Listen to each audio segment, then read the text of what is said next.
Welcome to Soumya tasty kitchen. കിച്ചണിലെ ഇന്നത്തെ tasty ആയിട്ടുള്ള റെസിപ്പി ഏതാണെന്ന് നോക്കാം. ഇന്ന് ഞാൻ ഉണ്ടാക്കി കാണിക്കാൻ പോകുന്നത് ഒരു ഹൽവയുടെ റെസിപ്പിയാണ്. നമ്മുടെ ബേക്കറികളിലൊക്കെ കിട്ടുന്ന കറുത്ത ഹൽവ.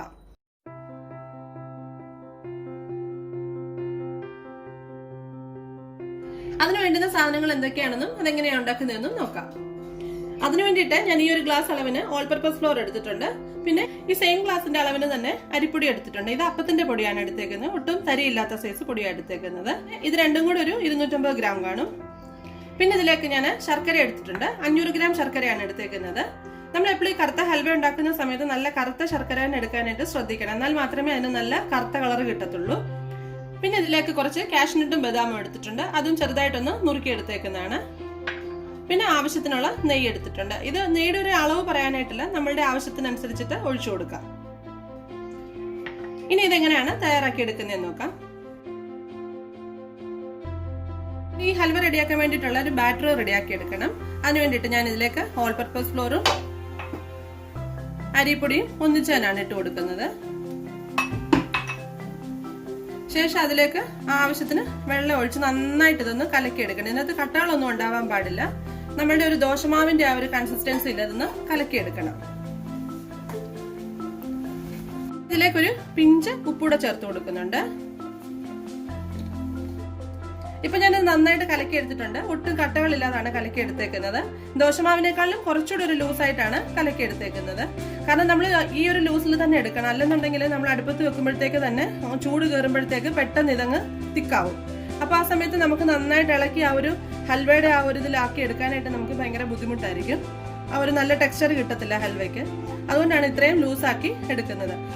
ഇനി ഇതിലേക്ക് ശർക്കര പാനിയും കൂടി ഒഴിച്ചു കൊടുക്കുന്നുണ്ട്. അപ്പം കുറച്ചും കൂടെ ഒന്ന് ലൂസായി കിട്ടും. ആ ഒരു കൺസിസ്റ്റൻസിലാണ് നമ്മൾ ഇത് ഉണ്ടാക്കി തുടങ്ങേണ്ടത്. ഇനി ഇതൊന്ന് അരിച്ചെടുക്കണം. നമ്മൾ ഏത് പാത്രത്തിലാണോ ഉണ്ടാക്കുന്നത് ആ പാത്രത്തിലേക്ക് വെച്ചൊന്ന് അരിച്ചെടുക്കണം. ഇപ്പൊ ഇതിലേക്ക് ഞാൻ അരിച്ചൊഴിക്കുന്നുണ്ട്. ഇപ്പൊ ഞാൻ നന്നായിട്ട് ഇത് അരിച്ചെടുത്തിട്ടുണ്ട്. അതിനകത്ത് പ്രത്യേകിച്ച് കട്ടകളോ അങ്ങനെ ഒന്നുമില്ല. ഇതൊന്ന് കുക്ക് ചെയ്തെടുക്കാം.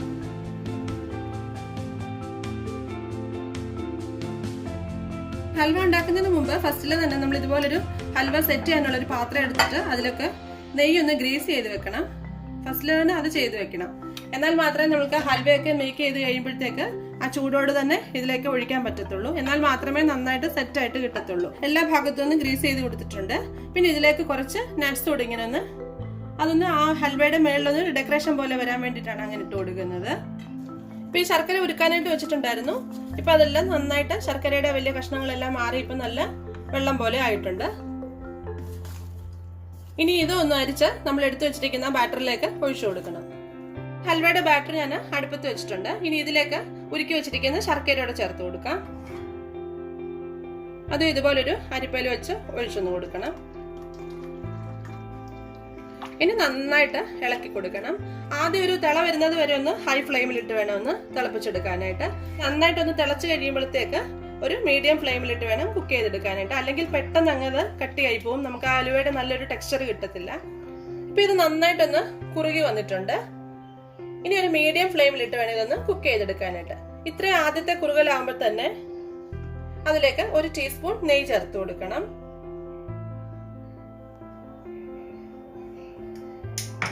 നന്നായിട്ട് മിക്സ് ചെയ്ത് ഒരു മീഡിയം ഫ്ലെയിമിലിട്ട് കുക്ക് ചെയ്തെടുക്കാം. ഇനി ഇതിലേക്ക് കുറച്ച് നട്ട്സ് ഒന്ന് ഇട്ട് കൊടുക്കണം. നട്ട്സ് എല്ലാം കൂടി ഒരുമിച്ചിടേണ്ട ആവശ്യമില്ല. കുറച്ച് കുറച്ചായിട്ട് ഇട്ടേച്ചാൽ മതി. അതുപോലെ നെയ്യ് ഒഴിക്കുന്ന സമയത്തും നെയ്യ് മുഴുവനും കൂടി ഒന്നിച്ചൊഴിച്ചു കൊടുക്കേണ്ട ആവശ്യമില്ല. കുറച്ച് കുറച്ചായിട്ട് ഒഴിച്ചു കൊടുത്തു വെച്ചാൽ മതി. ഇനി ഇതിലേക്ക് ഞാൻ 1 ടീസ്പൂൺ നെയ്യൂടെ ചേർത്ത് കൊടുക്കുന്നുണ്ട്. അത് നമ്മളുടെ ഇഷ്ടത്തിനനുസരിച്ച് കൂട്ടിയും കുറച്ചും ഒക്കെ കൊടുക്കാം.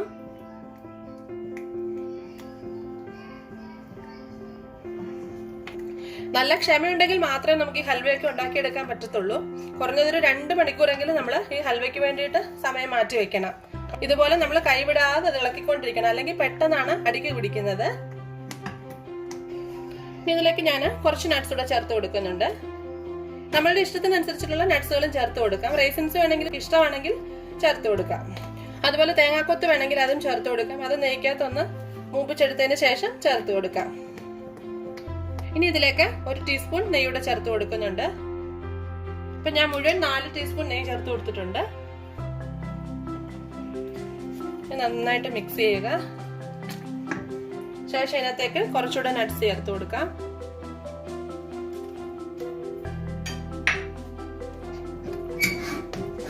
ഇനി ഇതിലേക്ക് ഞാനൊരു ലേശ ഏലക്കാപ്പൊടിയുടെ ചേർത്ത് കൊടുക്കുന്നുണ്ട്. അതൊരു ഫ്ലേവറിന് വേണ്ടി മാത്രമേ ഉള്ളൂ. ഇനി ഇതിലേക്ക് 1 ടീസ്പൂൺ നെയ്യൂടെ ചേർത്ത് കൊടുക്കുന്നുണ്ട്. വേണ്ടി ഇത് നന്നായിട്ടൊന്ന് മിക്സ് ചെയ്ത് കൊടുക്കണം. ഈ പാത്രത്തിൽ നിന്ന് നന്നായിട്ട് വിട്ട് വരണം, അതാണ് ഇതിന്റെ ഒരു ടെക്സ്ചർ എന്ന് പറയുന്നത്. ഇപ്പൊ ഈ ഹൽവയുടെ ആ കൂട്ട് നന്നായിട്ട് തിക്കായി വന്നിട്ടുണ്ട്.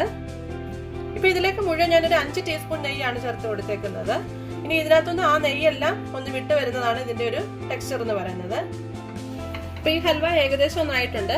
ലാസ്റ്റ് 1 ടീസ്പൂൺ നെയ്യൂടെ ചേർത്ത് കൊടുക്കും.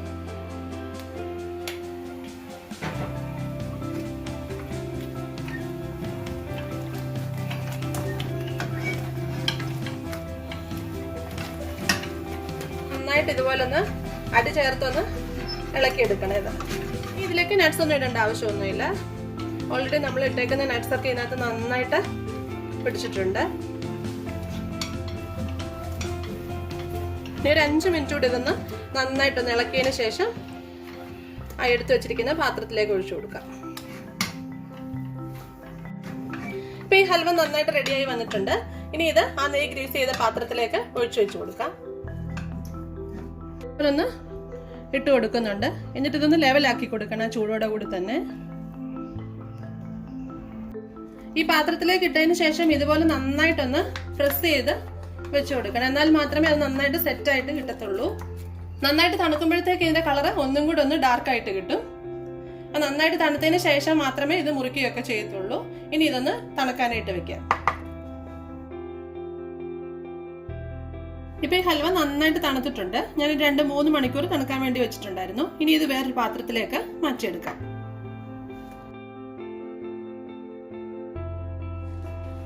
ഇതിപ്പോ ഞാൻ വേറെ പാത്രത്തിലേക്ക് പകർന്നിട്ടുണ്ട്.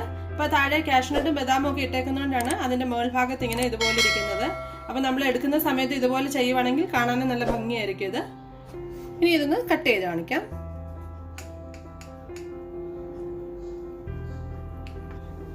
അങ്ങനെ വളരെ ടേസ്റ്റി ആയിട്ടുള്ള ബ്ലാക്ക് ഹൽവ റെഡി ആയിട്ടുണ്ട്. നിങ്ങൾ ഈ ചാനൽ ഇതുവരെ സബ്സ്ക്രൈബ് ചെയ്തിട്ടില്ലെങ്കിൽ തീർച്ചയായിട്ടും സബ്സ്ക്രൈബ് ചെയ്ത് സപ്പോർട്ട് ചെയ്യണം.